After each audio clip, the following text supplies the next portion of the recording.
अघि झन् म एक्लै बसेको होइन घरि दैलोमा ढ्याक गर्छ हो घरि प्याटाट्याक गर्छ हो बिरालुको रहेछ म त डरले चिउ चिउ भएको एक्लै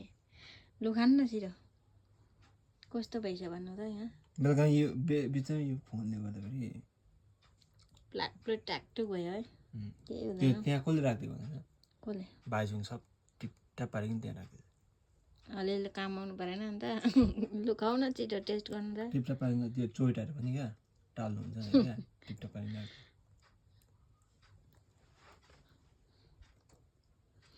आज खाने में क्या है नींबू है चटनी है चिकन है राइस है हाल्नु हे खानु हालेर खाऊ न टेस्ट गरेर भन्न भनेको झन् झोलवाला बनाएर चाहिँ राम्रो गऱ्यो आज के भएको भन्नु न मसला लगाएर लास्टमा त प्याज पोलाउँदै रहेछु ठिकै छ यतिको प्याज प्याज त लास्टमा लगाएको मैले बिर्सेर यतिको ठिकै छ